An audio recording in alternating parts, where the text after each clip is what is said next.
Namu Myoho Renge Kyo.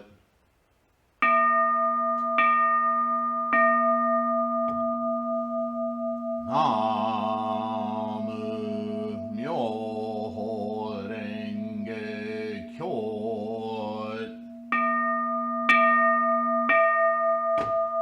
Namu Myoho Renge Kyo.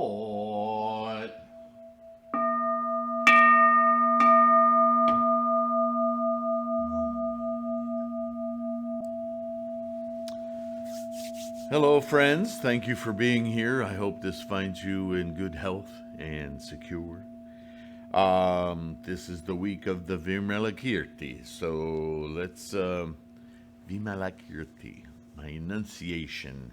I need to work on my enunciation. Namo Myoho Renge Kyo. Speaking of which, thank you for being here.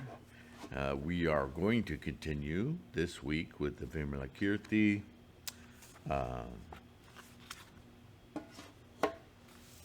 No surprises, really. We're just following Shakyamuni's teachings. These are from the early part of the Mahayana teachings. So there's a transition of the kinds of people that are students at that time and what is being taught as Buddhism is continuing to cultivate people, their capacity, their ability to understand the ways in which the mind works as not only a filter, but an actual experience of what life, all of life, the process of life is. Certainly, primarily in the earlier teachings with the idea of self and how the mind creates and functions with the body, with the ideas of self, in order to understand the nature, the deep nature of attachment and what that really means. With the Vimalakirti, we're in a section around the same time as the perfection of wisdom and several teachings of the early Mahayana that are really hunkering down to demonstrate the depth at which the mind needs to be controlled. The more you learn about how the mind works, the more information you have to understand the nature of the task of the Buddha, the Bodhisattva in you, to take control from the mind. Right? This is our entire effort in Buddhism, is to first of all recognize that our entire experience is a delusion created by mind, that the mind's been getting away with running us around as we plunge through life as though we were victims of life itself.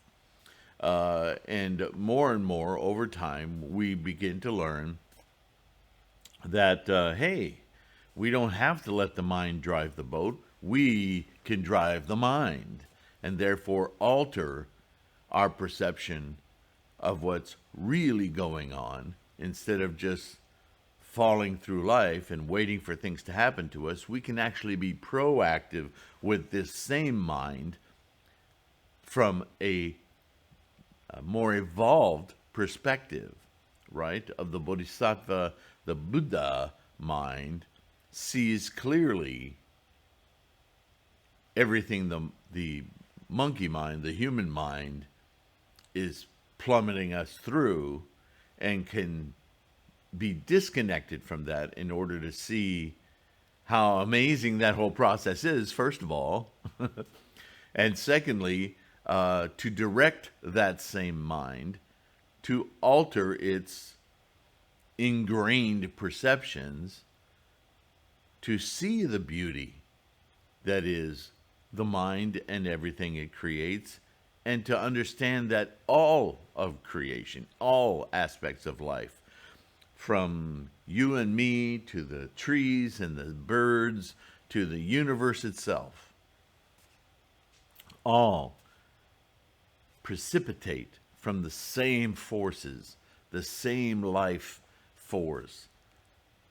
That to distinguish ourselves is the beginning of our fall from complete understanding and unity with the entire life process, let alone with one another.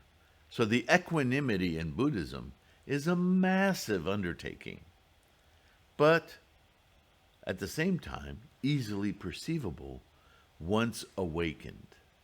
So these are teachings along the way that help to formulate that idea and that understanding so that we can begin to understand how to take control, how that control is already there. It's built in. We're just unaware of it. We're not staying in that perceptive space. And so it takes training. Fortunately, in this latter day of the law, we have the Lotus Sutra teachings, which, with the simple act of chanting Namo Myoho Renge Kyo, we enliven, we awaken that Buddha mind immediately, intrinsically, innately. But, the trouble with our human samsaric experience is that even though we do that, we sit in front of our mandala and awaken our internal Gohanzon, our portal through to our Buddha mind. We experience it. We are in it. And the moment we turn away, we don't understand how to hang on to it. And so it diminishes very quickly, right? Why can't I stay in that Buddha mind? And it's really a problem of how strong our samsaric ego attachment is to this idea of life as identified by attachments, right? If I'm not my clothes, if I'm not my haircut, if I'm not my makeup, if I'm not the car I drive, if I'm not all of my things, then I'm not here. That's kind of how the samsaric mind works. This is why we're so strongly attached to thingness. And we learn about how clever our samsaric mind is to do those things by studying. By studying earlier Buddhist teachings, as well as the Lotus, but the Lotus is the teaching of how to instantiate Buddhahood. The teachings leading up to the Lotus Sutra,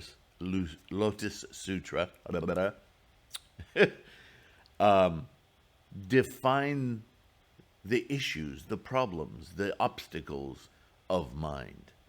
So they're a great resource to go and read and go, I have a better understanding of how my mind slips into this samsara, right?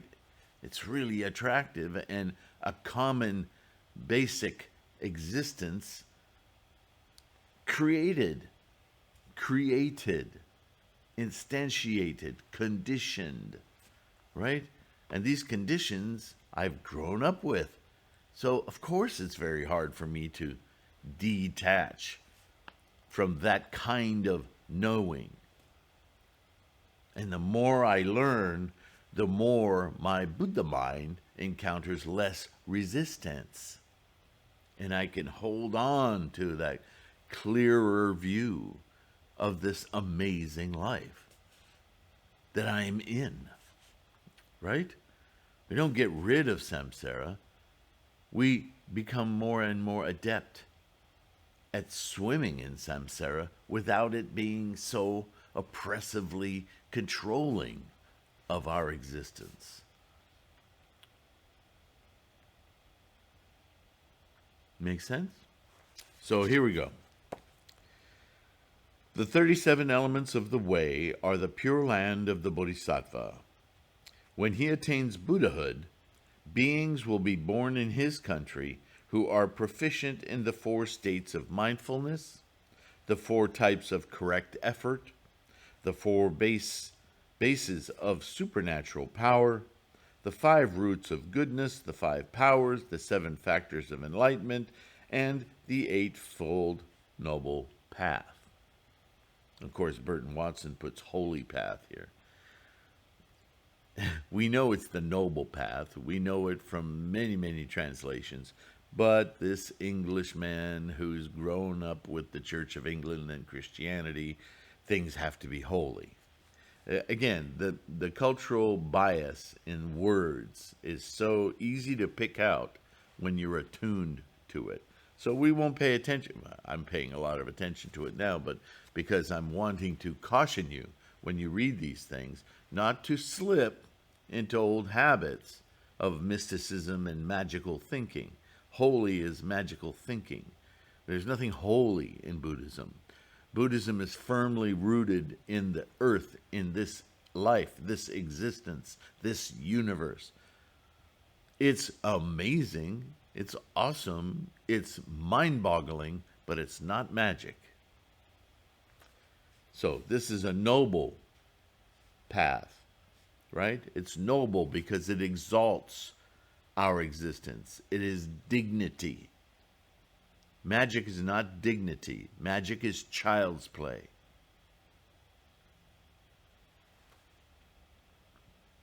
So when coursing as a bodhisattva, the bodhisattva attains Buddhahood, this enlightened nature, Myoho Renge Kyo, beings will be born in his country. Is that a separate country? Is that the country of Bob?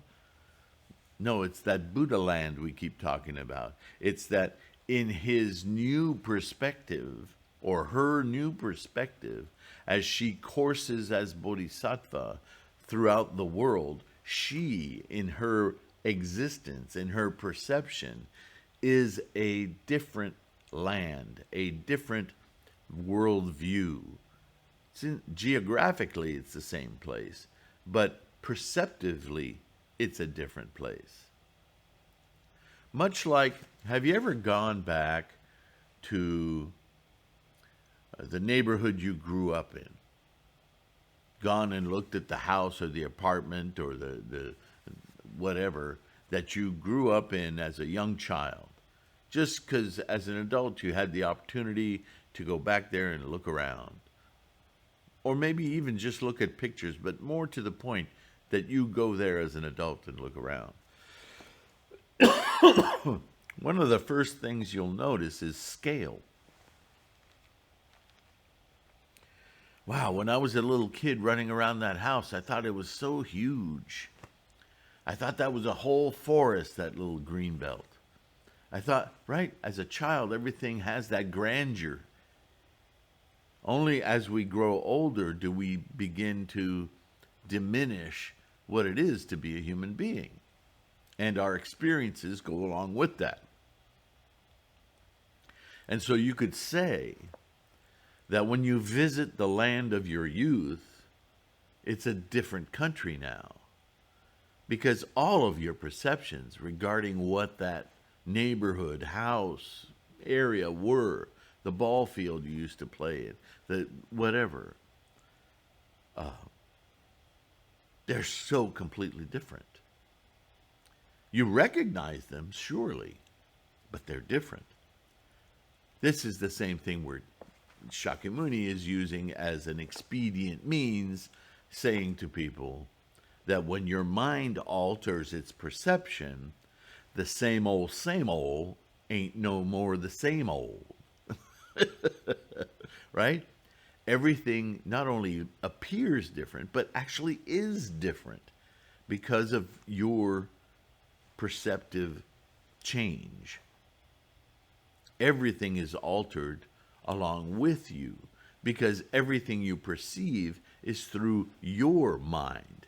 And your mind as a 6, 7-year-old, 10-year-old is no longer the mind that exists in your day, in this time.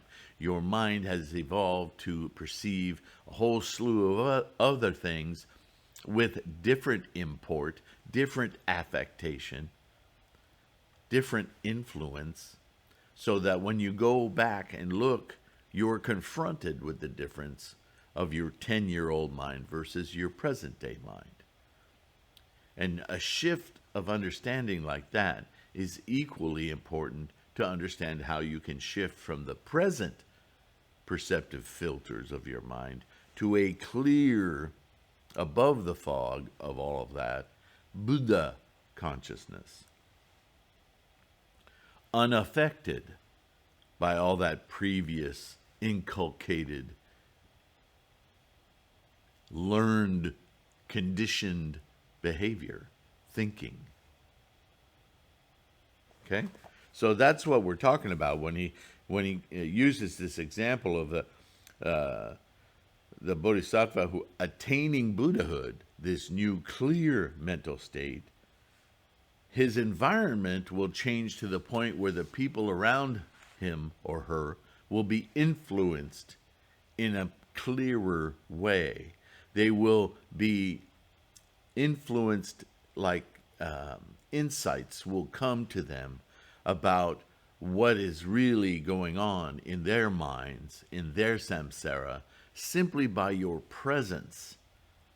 That's how much of an influence attaining, awakening, enlightenment, Buddha-ness has, not only for your perception of the world around you, but the perception of those around you is altered, is awakened, is insightful, simply because of your influence, your change of perception alters theirs as well. See, it's already built in, the bodhisattva work already, simply by being in the Buddha way, influences those around you. So for those of us who have worried about, how can I say it? I can't explain Buddhism. How can I help people attain? Don't worry. Worry about your attainment and then course as a bodhisattva, course through your life with others. Don't isolate. Participate. You're still human. Participate with other humans. Their lives will be altered simply by your presence as one who achieves the Buddha way. Do you see? And then if they come to you because they seek the Buddha way. They don't come to you because they want a magazine subscription, or that that may be their entry, but they're curious. They're wanting to know what makes you so different. They'll know you're different. They'll sense it because their mind, their monkeys, will all turn and witness that you're not controlled or beholden as they are to samsaric perceptions. Even though they don't know what that is, they will sense it. And your job then is simply to be gentle, to give them what they need as they need it, and that will just flow from you because your Buddha mind will know. You won't have to think.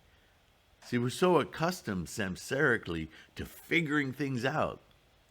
But when you awaken, there's no need to do that. That's actually slipping out of Buddha mind. Just let what comes to the Buddha mind flow. Let it out. Share it. Does that make sense? That's why it immediately says, beings will be born into his or her country who are proficient in the 4 states of mindfulness. Their very perception of the world will change. The 4 types of correct effort, they'll correct their behavior. The 4 bases of supernatural power, in other words, the way that they think. Supernatural is not a good word here, but it's a substitute for that transcending mind, that insight, that insightful mind. The 4 types of correct, the 5 roots of goodness, the 5 powers, all of these things, if you look them up, the 7 factors of enlightenment and the 8-fold noble path, these are all insights born of being around the right influence. And as a bodhisattva, that's our whole existence, influence. Simply by being. And then as those with courage who are seeking, want to find out, come to us, we provide them the best assistance we know how. And we spend a lot of time chanting about it so that the words that come out of our mouth are what they need to hear, not what we need to satisfy our egos with. It's not about knowing the right thing to say. It's about letting the words of your practice, your insights, your learning, your Buddha mind be of influence to others, to their needs, to what they, and you don't know what they need to hear. You need to trust. You need to have a dedicated mind that says, Buddhahood, that's my life. That Buddhahood, that single-mindedly desiring to see the Buddha. If I let myself speak through that mind of Buddha, you may not even remember what you said to people. But you have to be able to trust that whatever it is you said is what they needed to hear. That doesn't liberate you to say any gibberish you want. Don't misunderstand me. Your dedicated mind must be on enlightenment. From that position, from that Buddha mind, the right words come.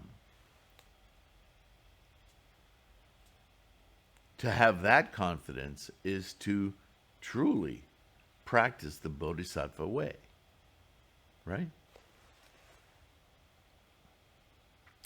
A mind intent on transferring rewards to others is the pure land of the Bodhisattva. When he attains Buddhahood, he will acquire a country endowed with all manner of rewards, blessings, rewards, merit. Teaching others to avoid the 8 difficulties is the pure land of the Bodhisattva. When he attains Buddhahood, his country will be free of the 3 evils and the 8 difficulties. Again, more things to look up, right? Observing the precepts himself but not taxing others with their shortcomings is the pure land of the Bodhisattva. That's an important aspect of what I was just talking about. Our samsaric tendency would be to correct, to admonish. No, you don't know what you're doing. That's not how a bodhisattva encourages others. Although I have to add that maybe some people need to be told that. But that should not be your decision. That should just come freely. It is not our mission as a bodhisattva to admonish people. It is our mission as bodhisattvas to enable people, to direct them in the way they need direction, not to judge them. That's why I say words are very difficult here, because you may think yourself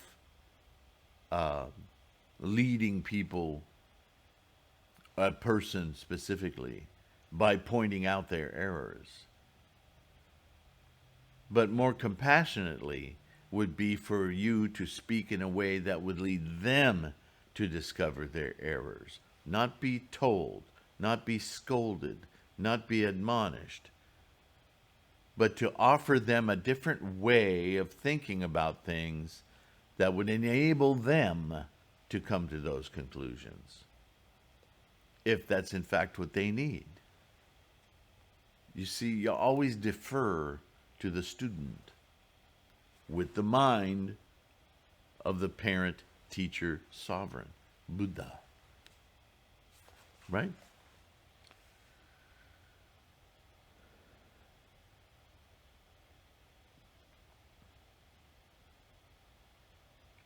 So when he attains Buddhahood, no one in his country will be called a violator of the prohibitions. Take, for instance, intoxicants. There's a really good one, right? You may know somebody who's really seeking the way of Buddha, of Bodhisattva. They don't know what to call it yet. They just They really need help to understand how to awaken their minds. And they may be regular imbibers. Friday comes along, they have a case of beer. Or they just are social, quote unquote, drinker. They drink wine. Or every day when they get home, they have a scotch. Or whatever. They drink, they participate in intoxicants. Is it your mission as a bodhisattva to go, you need to quit drinking? Now, for some people, they may need to hear that, but that's not your job.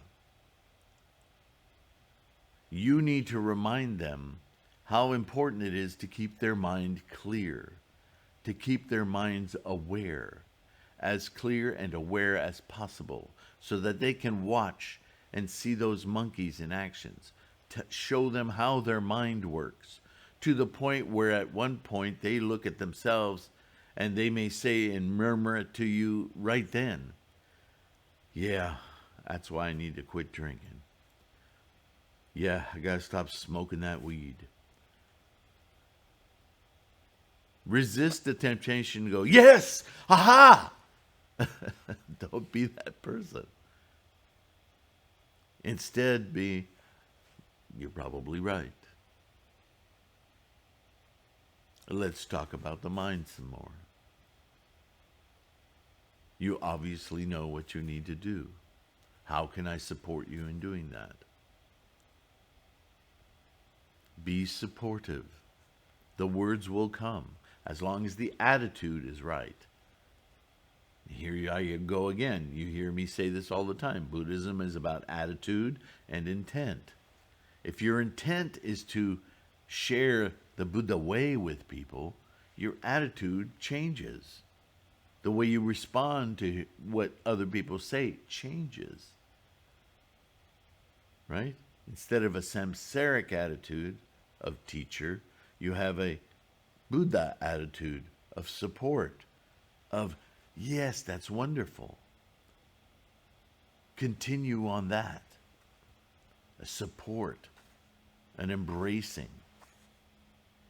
You see?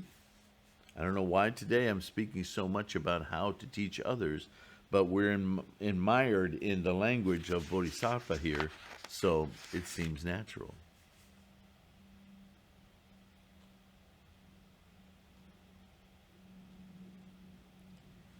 The 10 good actions are the pure land of the Bodhisattva. When he attains Buddhahood, beings will be born in his country who suffer no untimely death, possess great wealth, are pure in action, sincere and truthful in word, ever mild in speech, never alienated from kin or associates, skillful in solving disputes, invariably speaking profitable words, never envious, never irate, and correct in understanding. Wow, we could spend quite a lot of time on that one paragraph, right? For ourselves, let alone those we know. Therefore, jeweled accumulation. Oh yeah, a reminder of who this is being told to. Very interesting. Somebody of privilege and wealth is being told in this way what it is to course as a bodhisattva and affect one's environment. It's sort of a backwards way of telling this person they're taking their wealth and their privilege for granted, isn't it? So there we go. There's an example of how to teach. Therefore, jeweled accumulation, because the bodhisattva has an upright mind, he is impelled to action. Because he is impelled to action, he gains a deeply searching mind. Because he has a deeply searching mind, his will is well controlled. Because his will is well controlled, he acts in accord with the teachings, the Buddha way. Because he acts in accord with the teachings, he can transfer merit to others, influence. Because he transfers merit to others, he knows how to employ expedient means, to use examples for others to spark their own understanding. Doesn't tell them, doesn't correct them, gives them stories that helps them perceive for themselves expedient means. Because he knows how to employ expedient means, he can lead others to enlightenment. Because he leads others to enlightenment, his Buddha land is pure. Because his Buddha land is pure, his preaching of the law is pure. Because his preaching of the law is pure, his wisdom is pure. Because his wisdom is pure, his mind is pure. And because his mind is pure, all the rewards he enjoys will be pure. Coursing as a bodhisattva.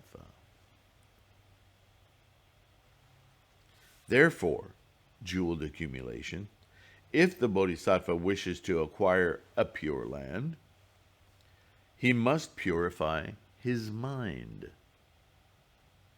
When the mind is pure, the Buddha land will be pure. At that time, Shariputra, moved by the Buddha's supernatural powers, thought to himself, quote, if the mind of the bodhisattva is pure, then his Buddha land will be pure. Now, when our world-honored one first determined to become a bodhisattva, surely his intentions were pure. Why then is this Buddha land so filled with impurities? That's interesting. If the Buddha is one who has this enlightened worldview, then why is the world in such a state of anguish, anxiety, and stress? Well, the land and the purity that Shakyamuni is talking about is his own perceptive mind, your own perceptive mind. That doesn't intensely correct the entire world. It influences that world to seek that same mind. The world is samsara, but it can be influenced toward enlightenment, awakening. Otherwise, what use would there be for this at all, right? Why would there a Buddha be, you might say? So Shariputra, interesting question, but kind of missing the mark, right? The Buddha, knowing his thoughts, I know what he's thinking. What do you think? He says to Shariputra. Are the sun and moon impure? Is that why the blind man fails to see? Shariputra replied, no, world-honored one, that is the fault of the blind man. The sun and moon are not to blame. Shariputra, it is the failings of living beings that prevent them from seeing the marvelous purity of the land of the Buddha, the thus come one. The thus come one is not to blame. Shariputra, this land of mine is pure, but you fail to see it. And here we have the crux of Buddhism. It's not that everything isn't amazing, wonderful, to be loved and endured through appreciation and compassion. It is that with the mind of samsara, you are not able to see it. And yet, everyone is able to see it, should they so choose to train their perceptions correctly, to not let the monkeys control their mind, to take control of their mind, to see correctly. It is up to each individual to seek that clarity. It's already here, but the delusions, the veils of misunderstanding of what's going on in the world, the turning to ego to solve everything is the very thing that obfuscates the beauty and the purity of the land we're in, the experience we're in. Over and over again, this is the lesson of Buddhism.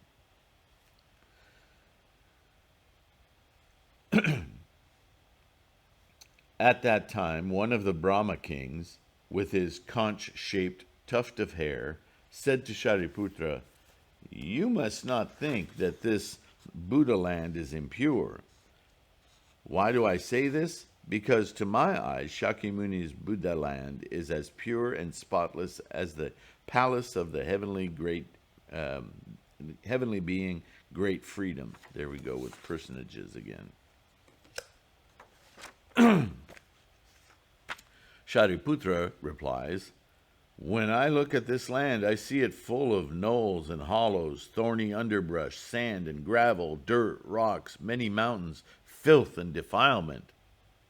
The Brahma king said, it is just that your mind has highs and lows and does not rest on Buddha wisdom. Therefore, you see this land as impure. Shariputra, the Bodhisattva treats all things and beings, each one of them, with perfect equality. His deeply searching mind is pure, and because it rests on Buddha wisdom, it can see the purity of this Buddha land. The Buddha then pressed his toe against the earth, and immediately the 1,000,000,000-fold world was adorned with hundreds of thousands of rare jewels, till it resembled jeweled adornment Buddha's jeweled adornment land of immeasurable blessings. All the members of the great assembly sighed in wonder at what they had never seen before, and all saw that they themselves were seated on jeweled lotuses. So, it's a very colorful example of a deep insight.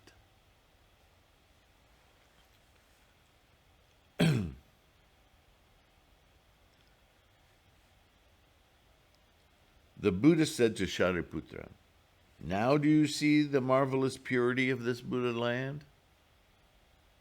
Shariputra replied, indeed I do, world-honored one, something I've never seen before and never even heard of. Now all the marvelous purity of the Buddha land is visible before me. Of course, nothing has changed. It's just that he got a deep, abiding insight and influence from the Buddha himself, itself, right? He got a moment of clarity and saw that the sand, the dirt, the holes, and all of it, samsarically, was an illusion, that all those very same things were actually amazing, beautiful instantiations of this samsaric existence. He changed his mind. The Buddha said to Shariputra, my Buddha land has always been pure like this, but because I wish to save those persons who are lowly and inferior, mentally speaking, I make it seem an impure land full of defilements. That is all.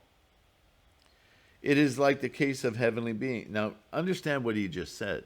He's not saying that he made these things happen. That's what it sounds like in this translation.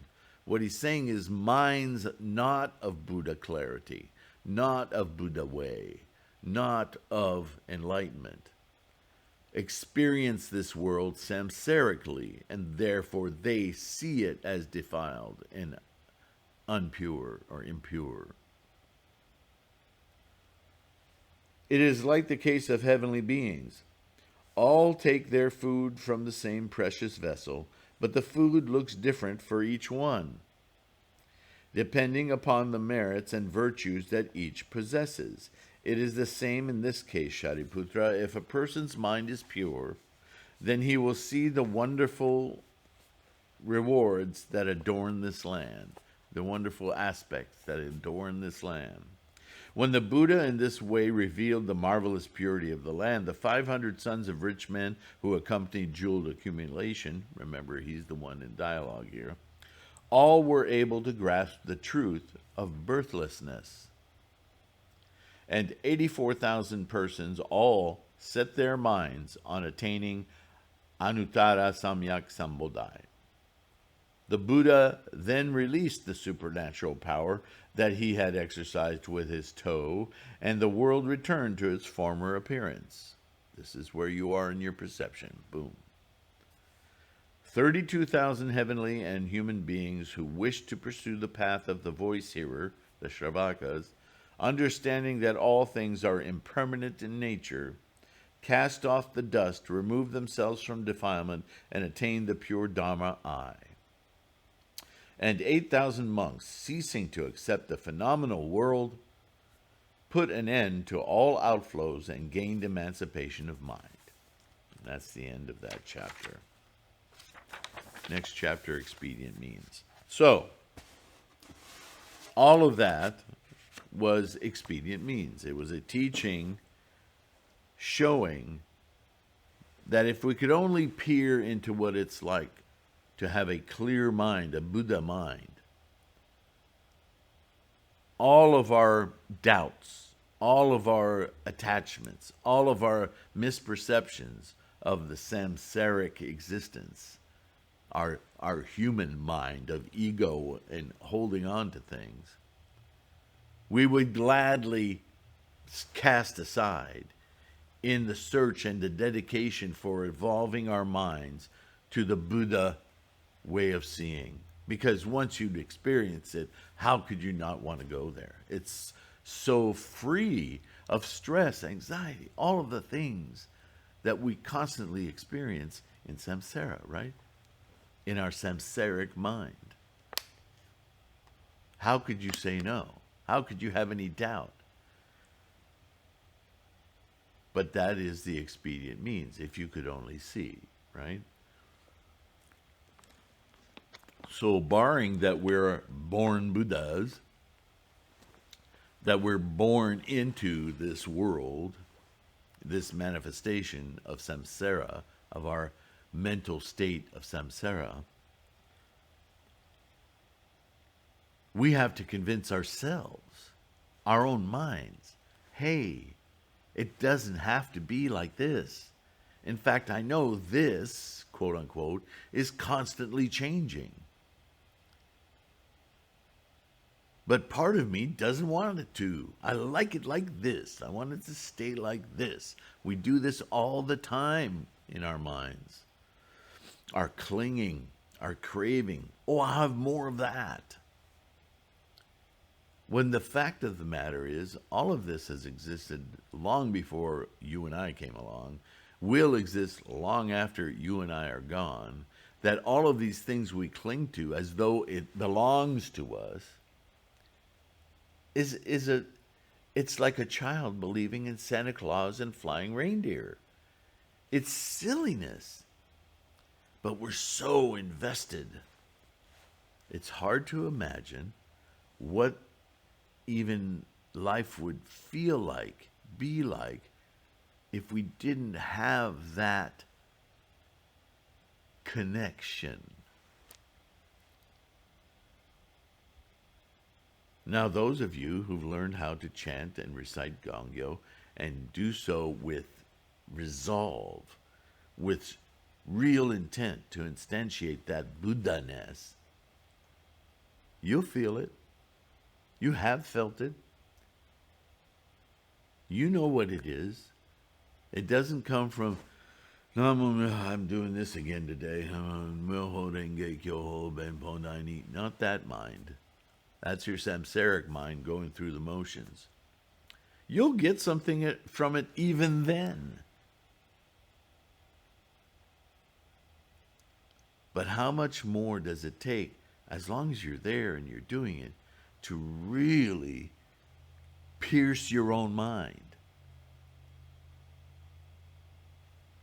Awaken Buddha now. Myoho renge kyoho ben pondai ni niji se sanju anjo niki. Right? Really. With resolve, with dedication, with determination. I guarantee you will walk away from your Butsudan when you're done. Physically feeling Buddhahood. Everything will look different. Seem different. Understand different. You'll get insights. Once you start remembering what it was to be in samsara, because it'll take you a minute to get your feet under you. Be aware that that's happening to you. Be aware of how strongly your samsaric training is wanting to take you out of that enlightenment and dump you on the planet. Because it's in that area where you learn to be a bodhisattva, where you learn to hang on to some of that clarity as you move through the world. And if you can carry that, just a chunk of it with you, as you move through the world. That is coursing in the Bodhisattva way. And the world will be different. You will be in a different land. You will experience the world differently. I guarantee it. I sound like that guy who sells suits. I just want you to have confidence in your practice. But confidence doesn't come from just flipping the same old stuff around. Confidence comes from effort. I'm sorry, but that's samsara.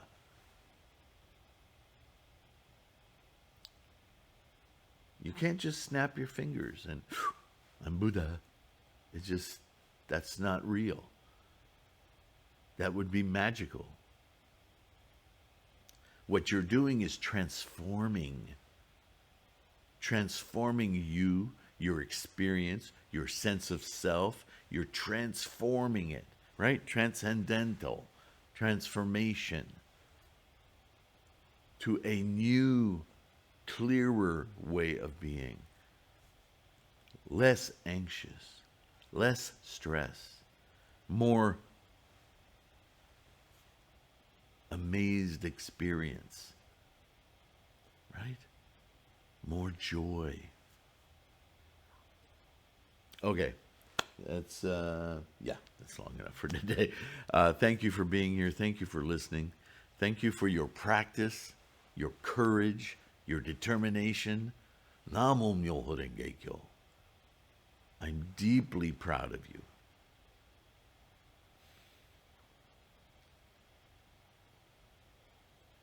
Have this.